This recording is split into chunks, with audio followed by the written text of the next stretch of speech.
1st of October, there is a blood moon in Aries.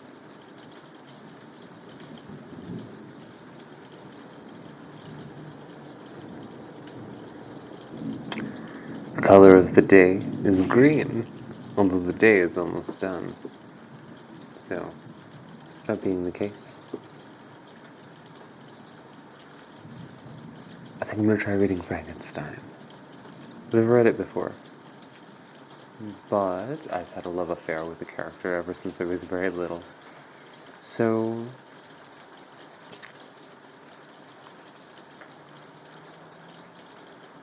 shaky. So, Frankenstein.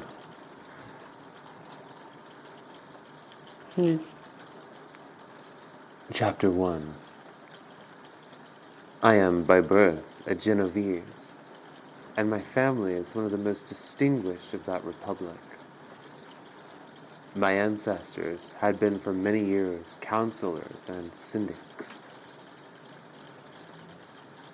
and my father had filled several public stations with honor and reputation.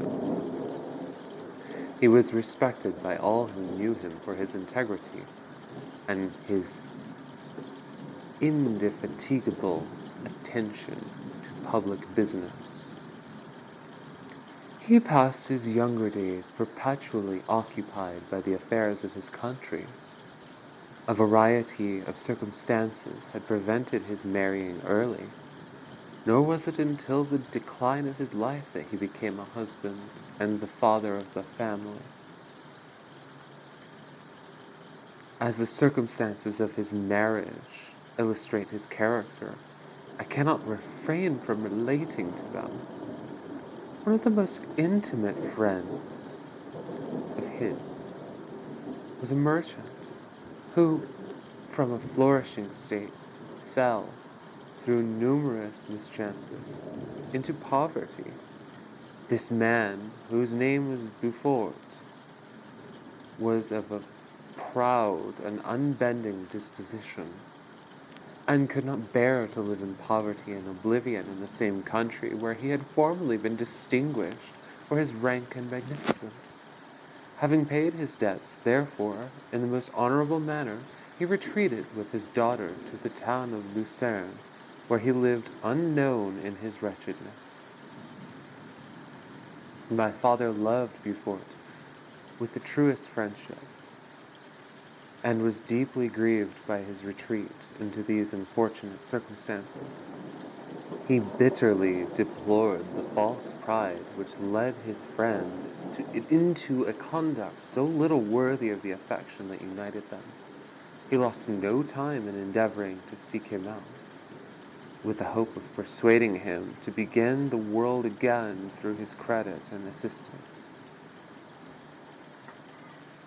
Beaufort had taken effectual measures to conceal himself, and it was 10 months before my father discovered his abode. Overjoyed at his discovery, he hastened to the house, which was situated in a mean street near the Rue. But when he entered, misery and despair alone welcomed him. Beaufort had saved but a very small sum of money from the wreck of his fortunes, but it was sufficient to provide him with the sustenance for some months, and in the meantime he hoped to procure some respectable employment in a merchant's house. The interval was, consequently, spent in inaction. His grief only became more deep and rankling when he had leisure for reflection, and the length of it took so fast hold of his mind that at the end of 3 months he lay on a bed of sickness, incapable of any exertion. His daughter attended him with the greatest tenderness, but she saw with despair that their little fund was rapidly decreasing, and that there was no other prospect of support. But Caroline Beaufort possessed a mind of an uncommon mold, and her courage rose to support her in her adversity. She procured plain work. She plaited straw, and by various means contrived to earn pittance scarcely sufficient to support her life. Several months passed in this manner. Her father grew worse. Her time was more entirely occupied in attending him. Her means of subsistence decreased, and in the 10th month her father died in her arms, leaving her an orphan and a beggar. This last blow overcame her, and she knelt by Beaufort's coffin, weeping bitterly when my father entered the chamber. He came like a protecting spirit to the poor girl, who committed herself to his care, and after the interment of his friend, he conducted her to Geneva and placed her under the protection of a relation. 2 years after this event, Caroline became his wife.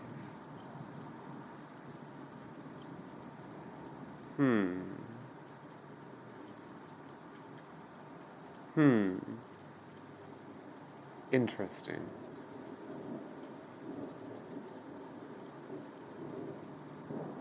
That is...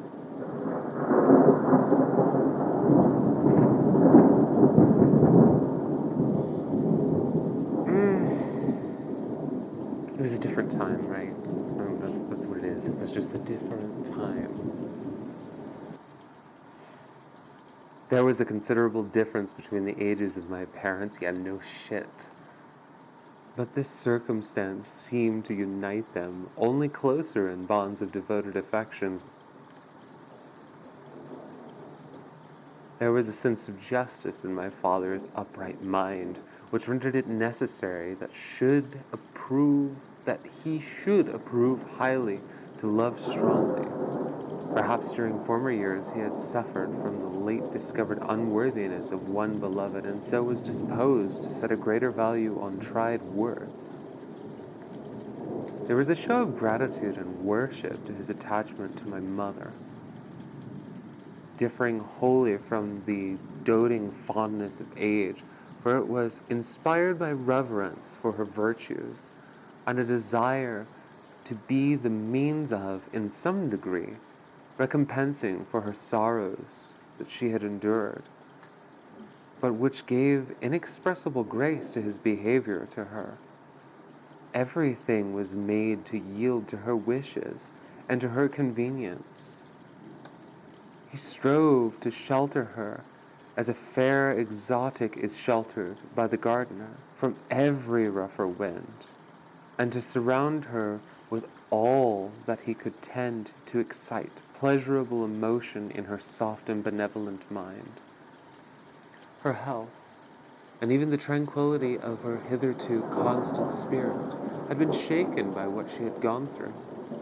During the 2 years that had elapsed previous to their marriage, my father had gradually relinquished all his public functions, and immediately after their union they sought the pleasant climate of Italy, and the change of scene and the interest attendant on a tour through the land of wonders as a restorative for her weakened frame.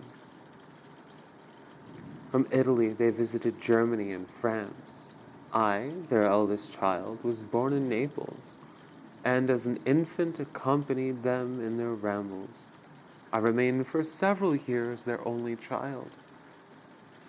Much as they were attached to each other, they seemed to draw inexhaustible stores of affection from a very mine of love to bestow them upon me. My mother's tender caress and my father's smile of benevolent pleasure while regarding me are the first recollections of mine. I was their plaything and their idol, and something better, their child. The innocent and helpless creature bestowed on them by heaven, whom to bring up to good, and whose future lot it was in their hands to direct to happiness or misery, according as they fulfilled their duties towards me. With this deep consciousness of what they owed towards the being which they had given life, added to the active spirit of tenderness that animated both, it may be imagined that while during every hour of my infant life I received a lesson of patience, of charity, and of self-control, I was so guided by a silken cord, all seemed but one train of enjoyment to me.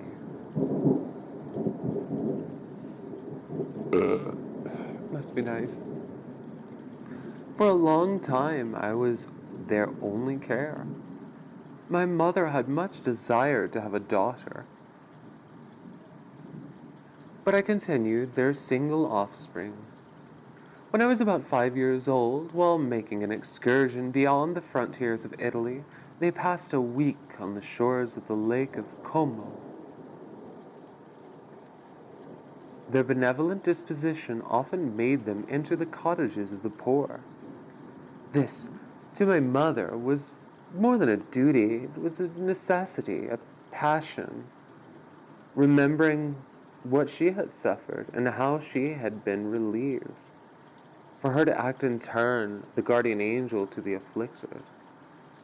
During one of their walks to a poor cot in the foldings of a veil attracted their notice as being singularly disconsolate. I'm going to try that again.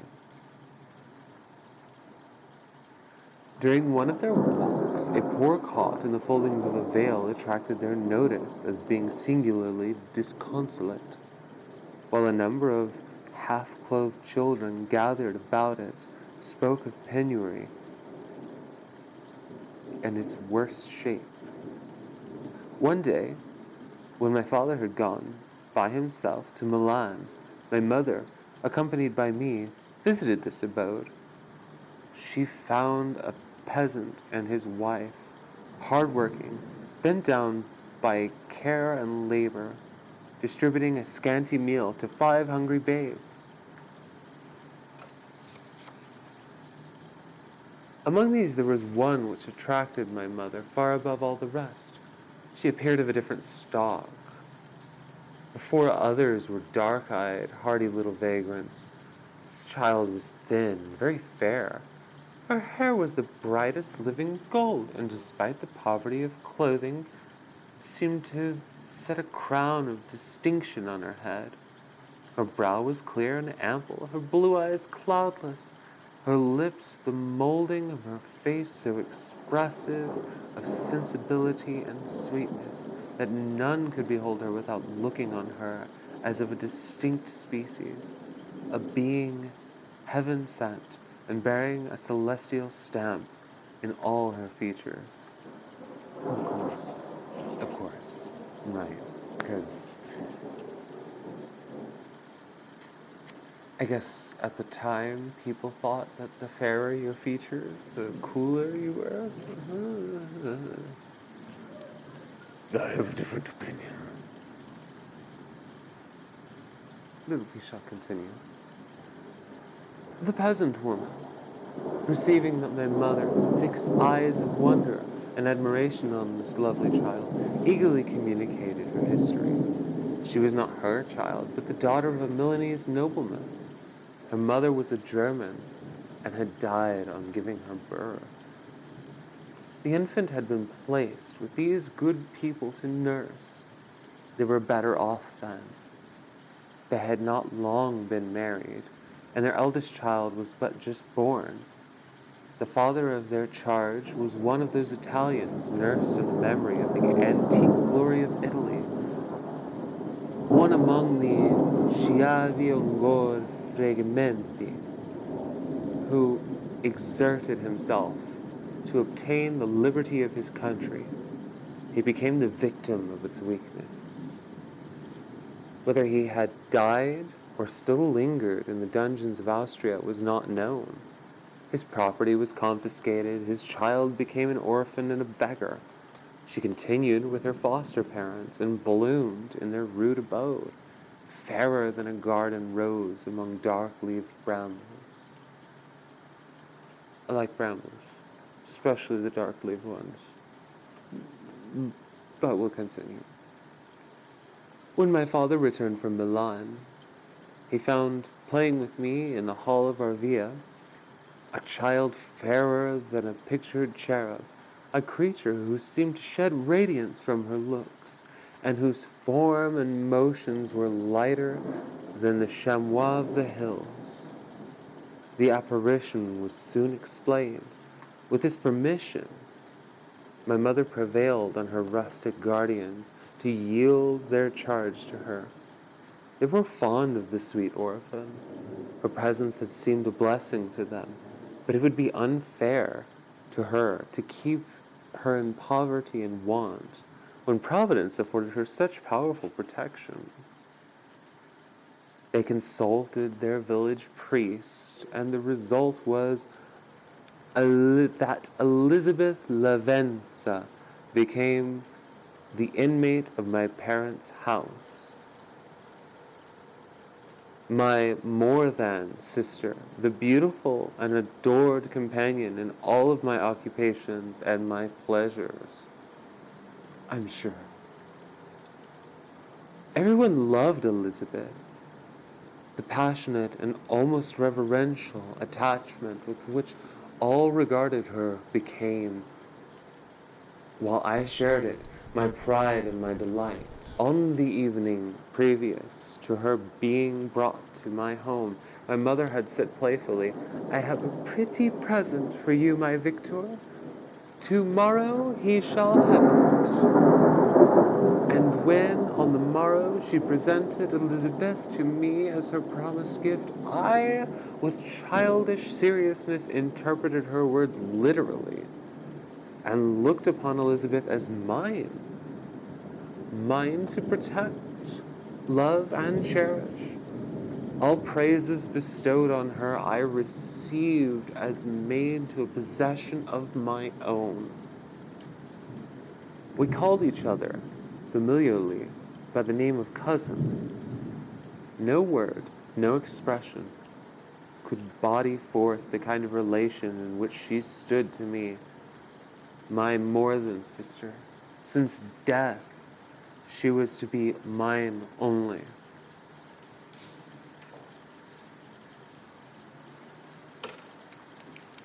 Well, that was my reading, or attempt thereof, of Chapter 1, Frankenstein. I have to say, having not read this before,